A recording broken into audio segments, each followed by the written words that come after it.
Welcome to the Test Qureshi production. Subscribe to our channel by clicking the subscribe button. Click the bell button and enjoy the latest upload from our channel. अस्सलाम वालेकुम दोस्तों, you are watching Test Qureshi production with Test Qureshi। जैसा कि आपको पता है, जो हमने सिलसिला शुरू किया हुआ है ऑस्ट्रेलियन स्टडी वीज़े के बारे में। मेरे भांजे दानिश जो कि ऑस्ट्रेलिया में होते हैं वो हमें मालूमात मुहैया कर रहे हैं कि अगर कोई भाई पाकिस्तान से इंडिया से पढ़ने के लिए आना चाहता है ऑस्ट्रेलिया तो उसका क्या तरीक़ेकार है। तो जो दोस्त नए आए हैं उनसे गुजारिश है कि सबसे पहले हमारा चैनल सब्सक्राइब कर लें ताकि हमारी आने वाली वीडियो आपको बखूबी पहुंच सके। दानिश जो है इनका भी यूट्यूब चैनल है, उसका लिंक जो है मैंने अपनी डिस्क्रिप्शन में दिया हुआ है, उस पर जाके उसको भी आप सब्सक्राइब कर लें। तो चलते हैं टाइम ज़ाया किए बगैर दानिश के पास। अस्सलाम वालेकुम दानिश। वालेकुम सलाम, कैसे हैं? ठीक है अल्हम्दुलिल्लाह, बताएं। अच्छा, अल्लाह का शुक्र दानिश। अच्छा दानिश, लास्ट जो पार्ट था दूसरा, उसमें हमने ये बात बताई थी कि एडमिशन कैसे अप्लाई करना है, उनकी फ़ीस कैसे जमा करानी है, उसके बाद हेल्थ इंश्योरेंस हमने करवानी है, बायोमेट्रिक फिंगरप्रिंट्स जो है, ठीक है, वो हमने करने हैं और वो एम्बेसी बताएगी आपको जहाँ पे आप रहते हैं उस एरिया में कौन सा अथोराइज्ड जो है वो है लेबॉर्ट्री वगैरह जहाँ से आपने वो करना है, ठीक है। अच्छा, अब बताएं इसके बाद क्या करना है। अच्छा, जब आपके पास ये सब कुछ आ जाएगा, आपका वीजा अप्लाई, पहले आप वीजा अप्लाई करोगे, उसमें आपकी जितनी भी सारी डॉक्यूमेंट्स हैं, पासपोर्ट, आपका NIC, आपके बैंक स्टेटमेंट जो आपने बनाई होगी, वो सब कुछ आप कंसल्टेंट को देंगे। लेकिन उसके पास उसके साथ बैठ के आपने अप्लाई करना है। ये नहीं कि जी वो कंसल्टेंट कुछ बोलते हैं भाई हम खुद ही अप्लाई कर देंगे, नहीं, आपने उसके साथ बैठना है, वो आपके सामने लैपटॉप रख के अप्लाई करेगा, आपने उसके सामने बैठ के अप्लाई करना है। उसके बाद आपने करना ये कि आपका वीजा अप्लाई हो जाएगा, उसके बाद आपने बायोमेट्रिक और मेडिकल करवाना है। जब ये दोनों चीजें हो जाएंगी, वो ऑटोमेटिकली आपकी आपका इमी अकाउंट बनेगा, इमिग्रेशन का अकाउंट बनेगा आपके नाम पे, और आपका पासपोर्ट होगा, वो आपने लेना है कंसल्टेंट। एक मिनट मेरा जो बायोमेट्रिक वाली बात कर रहे हैं वो वीजा अप्लाई करने से पहले करना है ना? नहीं, बायोमेट्रिक वीजा अप्लाई होने के बाद होगा। वीजा अप्लाई करने के बाद करना है, यानी कि आपने सबसे पहले आपने क्या करना है, आप कंसल्टेंट के पास जाना है, उसके साथ बैठ के आपने वीजा अप्लाई करना है ऑनलाइन, ठीक है। जब वीजा अप्लाई हो जाएगा उसके बाद फिर आपने बायोमेट्रिक वाला प्रोसेस करना है। बिल्कुल, तो उसमें ये होगा कि वीजा जो फीस होती है वो जो आजकल चल रही है, अगर मेरे टाइम पे मेरे ख्याल से अभी भी यही चल रही है, अगर आप जब अप्लाई कर रहे हो आप एक दफा चेक कर लेना कि आपकी स्टूडेंट वीजा सब क्लास 500 की वीजा फीस क्या है। मेरे हिसाब से इस टाइम चल रही है $550 ऑस्ट्रेलियन। आप याद रखना, $550 ऑस्ट्रेलियन। ये क्या है, ये 550 क्या बता रहे हैं आप? $550 ये वीजा फीस है, ये आपकी वीजा फीस है। लेकिन जब आप अप्लाई कर रहे हो उससे पहले अच्छा है आप डबल चेक कर लो कि उस टाइम क्या फीस चल रही है। वो तो कुछ सेकंड में आप चेक कर सकते हैं ना, अपना एम्बेसी वेबसाइट पे। तो बस आपके वो या तो अपने पापा का या अपने अब्बू का लेके चले जाने कार्ड, आपका वो ऑनलाइन आपके पैसे कट जाएंगे, तो फिर आपका वीजा अप्लाई हो जाएगा। उसके बाद आपको एक ईमेल आ जाएगी कि इस जगह से जाके आप अपनी मेडिकल और अपनी बायोमेट्रिक करा लो। उसके बाद आपका वीजा, जब वो दोनों चीजें अपडेट हो जाएंगी, आपका वीजा प्रोसेस स्टार्ट हो जाएगा और आपके पास आपका अकाउंट भी बन जाएगा ना, वो जो बता रहे हैं अकाउंट, आपका इमिग्रेशन अकाउंट बन जाएगा। तो उसके बाद आपका प्रोसेस स्टार्ट हो जाएगा। अच्छा, अब दो कंडीशंस हैं, अब यहाँ पे दो कंडीशंस आती हैं। अगर इमिग्रेशन ऑफिसर, जो आपका इमिग्रेशन ऑफिसर होगा जिसके पास आपका केस जाएगा, अगर वो सेटिस्फाई नहीं होगा, माइट बी 50% चांस होता है, 50% नहीं होता, 50 के 50-50 पे होता है। ये इस पे मैं कोई 100% नहीं बोल सकता क्योंकि मेरे को नहीं आई थी कॉल, मेरे बहुत सारे दोस्तों को आई है। आपको 50% चांस होता है आपको इमिग्रेशन ऑफिसर कॉल करे, अगर वो किसी चीज पे सेटिस्फाई नहीं होता। हाँ, उसमें वो आपसे पूछेगा कि मैं इंग्लिश में आपसे इंटरव्यू करूं, उर्दू में करूं। आपने घबराना नहीं है कि यार मैं तो ऑस्ट्रेलिया जा रहा हूं तो मैं इंग्लिश में दूं, आपको जिसमें अच्छा लगे आपने उसमें देना है। बस मैं वही कह रहा हूँ बार बार, अगर आपकी रिसर्च अच्छी होगी, वो आपसे पूछेगा कि why Melbourne, why Sydney, why not Perth, why not Adelaide, आपने वो प्रूफ करना है, आपने वो बताना है कि भाई मैं इधर इसलिए जाना चाह रहा हूँ। आपने उसके ऊपर स्टडी करनी है, डिफरेंस देखना है। अब वो फिर आपसे यूनिवर्सिटी का भी पूछ सकता है, आप इस यूनिवर्सिटी में क्यों जा रहे हो और किसी में क्यों नहीं जाना चाह रहे। हाँ, ये भी पूछ सकता है कि आप ऑस्ट्रेलिया क्यों आए हो, क्योंकि आपने प्रिपरेशन जो आपकी यूनिवर्सिटी का जो इंटरव्यू होगा, मेरा यूनिवर्सिटी का हुआ था, वो सेम लाइक जिस तरह वीजा का इंटरव्यू होता है वही। ये जो इंटरव्यू है ना, आई थिंक पता क्या है, जो वीजा प्रोसेस का इंटरव्यू है, उसके बाद जो एडमिशन का इंटरव्यू है, वो हम सेपरेट से वीडियोस बनाएंगे ताकि जो हमारे भाई लोग हैं कंफ्यूज ना हो। ठीक है, अच्छा तो आप बता रहे आपका वीजा अप्लाई हो गया, आपका इमिग्रेशन आपका अकाउंट बन गया, ठीक है, उसके बाद जी तो उसमें ये होता है कि कॉल आती है नहीं आती, डिपेंड करता है। अच्छा अगर कॉल नहीं आई, आ गई, अब बाद कुछ लोगों का ऐसा होता है कि कुछ की कॉल नहीं आती तो उनका वीजा, कुछ का नहीं भी आता, डिपेंड करता है, उसकी एक अलग वीडियो बनाएंगे। लेकिन ये होता है कि मैक्सिमम 28 वर्किंग डेज लगते हैं वीजा आने में, 28, ये आपने माइंड में रखना है। आपको ईमेल आ जाएगी, मेरा अल्हम्दुलिल्लाह 7 वर्किंग डेज में मेरा वीजा मेरे पास आ गया था। कुछ लोगों का तो ये जब वीजा जब आता है तो आपको कंसल्टेंट बताता है कि आपका वीजा आ गया, या कैसे आपको पता चलता है? आपके पास ईमेल होगी, आपके पास अपना इमिग्रेशन अकाउंट होगा, आप उसमें अपना स्टेटस चेक करते रहना, उसमें लिखा हुआ आ रहा होगा visa in processing, visa processing complete, आगे लिखा हुआ आ रहा होगा वीजा ग्रांटेड। इस तरह आप अपने आप को चेक कर सकते हो डेली बेसिस पे। आप अपना इमिग्रेशन अकाउंट को लॉगिन करो, गूगल पे जाके, वो कहते हैं कि आपका वीजा इशू हो गया, उसके बाद फिर आपने कंसल्टेंट के पास जाना है या डायरेक्ट मैसेज रब्ता करना है? नहीं, आपने कोई एम्बेसी से रब्ता नहीं करना। आपका जो वीजा, ऑस्ट्रेलिया का जो वीजा होता है, मैं आपको दिखा देता हूँ, मेरे पास पड़ा हुआ है, मैंने रखा हुआ अभी अपना वीजा। इसका ये होता है, मैं आपको अभी दिखाता हूँ, ये होता है ऑस्ट्रेलिया का वीजा। अच्छा, ये इसके 5 से 6 पेजेस होते हैं। अच्छा, इसका ये सारा ये ऑस्ट्रेलिया वीजा, ऑस्ट्रेलियन वीजा होता है, ये ई वीजा होता है। अच्छा, बेसिकली सही, आपके पास ईमेल आ जाएगी, आपने इस चीज को प्रिंट आउट करवा लेना। प्रिंट आउट करा के now you are all set to go Australia. अब आपको कोई भी नहीं रोक, अब आप डन हो ऑस्ट्रेलिया जाने के लिए। आपको कहीं ऑस्ट्रेलियन एम्बेसी नहीं जाना, किसी से कोई रास्ता नहीं करना। अच्छा, बस अब आपका ऑल सेट है, so you can backpack and go.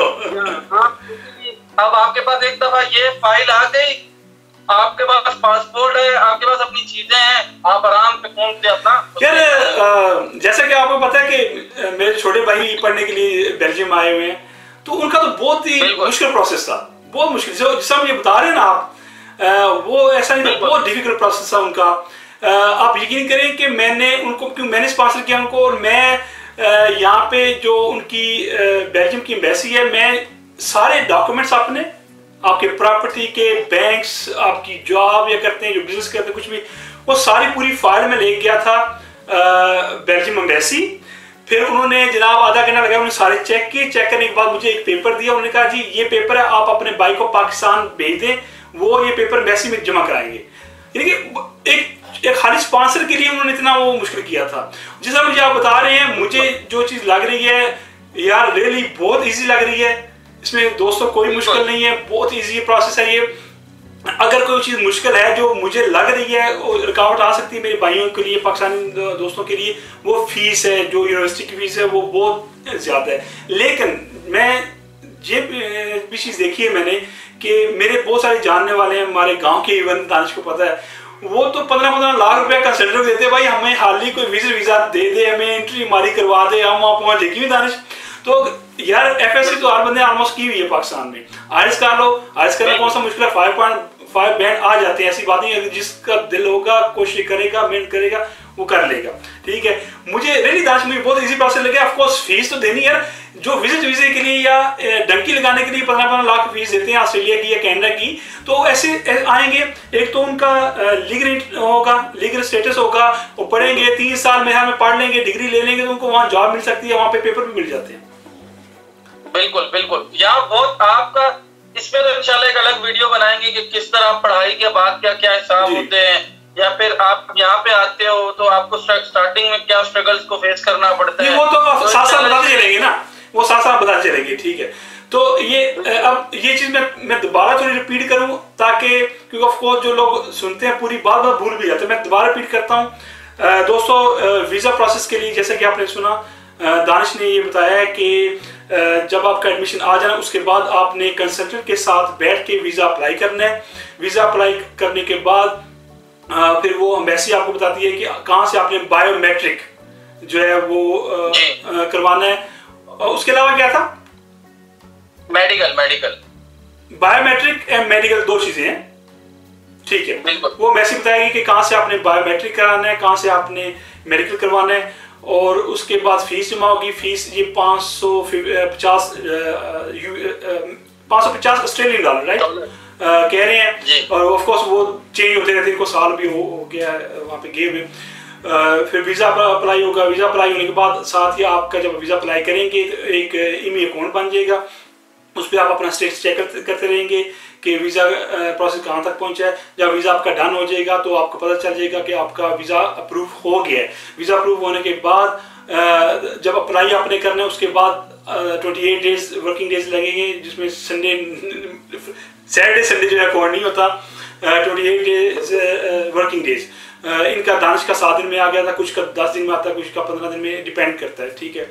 और अगर इमिग्रेशन ऑफिसर को लगे कि कुछ गड़बड़ है तो वो आपको इंटरव्यू के लिए कॉल करते हैं। अगर इंटरव्यू के लिए कॉल करें तो ज़रूरी नहीं है कि आप बोलो मैं स्टडी करें यार मैं इंग्लिश में नहीं, ऐसा नहीं करना। सबसे बेहतर है आपकी जो अपनी ज़ुबान है, उर्दू है या कोई और ज़ुबान, उसमें आप इंटरव्यू दें, ताकि जब आप इंग्लिश बोलते हैं, इंग्लिश हमारी मादरी ज़ुबान नहीं, जितनी भी आपको अच्छी इंग्लिश आती हो, सही है, जब आप उर्दू बोलेंगे अच्छी तरह से उसको एक्सप्लेन कर सकेंगे।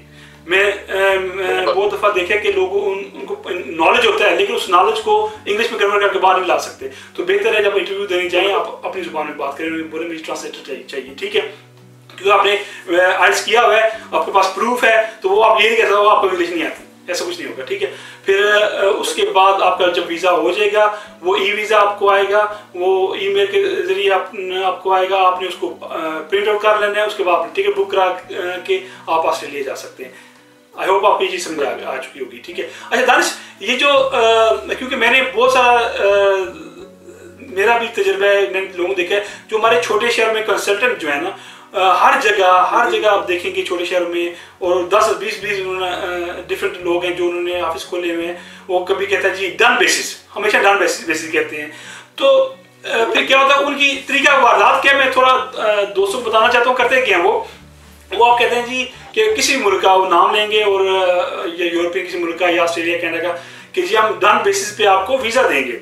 तो जब आप उनके पास जाते हैं ना तो करते क्या, वो कहते हैं जी हमारी 60,000 तो फीस है ही है, वो तो आपने देनी है, वीज़ा लगे या ना लगे।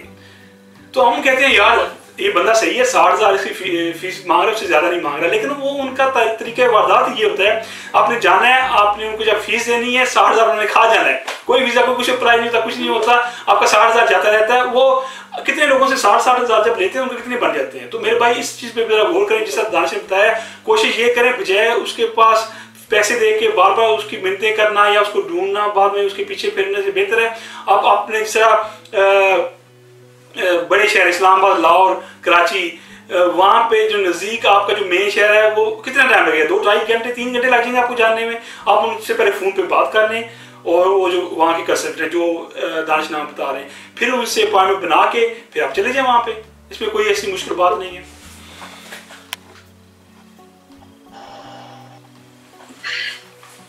इसमें कोई नहीं हो, मुश्किल बात नहीं है। आप बेटर है कि आप जो है वो जो सही रिलायबल जो कंसल्टेंट उनसे रब्ता करें, ठीक है। अच्छा ये तो बात होगी। तो उसके बाद ये जो आपने फीस जमा कराई थी दानिश यूनिवर्सिटी की, तो आपने एक साल की कितनी फीस जमा कराई थी? अच्छा ये ना, इसके लिए मैं तो कहता है इस चीज को हम नेक्स्ट में रखते हैं, क्योंकि ये जो फाइनेंशियल है ना, इसको समझाने में थोड़ा टाइम लगेगा, क्योंकि हर यूनिवर्सिटी का, हर स्टेट का एक अलग क्राइटेरिया होता है ना। बस सही है, ठीक है। तो फिर आज जिस हमने इनको बताया, हमने जो पिछले अब आज तीसरा पार्ट बना रहे हैं हम, जो पहले 2 पार्ट्स में हमने ये बताया है कि आप अगर ऑस्ट्रेलिया में स्टडी करने जा रहे हैं तो आपकी क्वालिफिकेशन कितनी होनी चाहिए, आर्ट्स कितने बैंड होने चाहिए, आपने एडमिशन कैसे अप्लाई करना है, आपने उसके बाद फीस वगैरह कैसे जमा करानी है, आपने फिर वीज़ा कैसे अप्लाई करना है, और जब वीज़ा कैसे आएगा, ये हमने आज कंप्लीट कर दिया। तो आई थिंक आज के लिए इनफ है इतना। तो दोस्तों से आप खुदाफिज कर लें। बिल्कुल ठीक है। तो दोस्तों, आई होप आपको हमारी ये वीडियो पसंद आई होगी।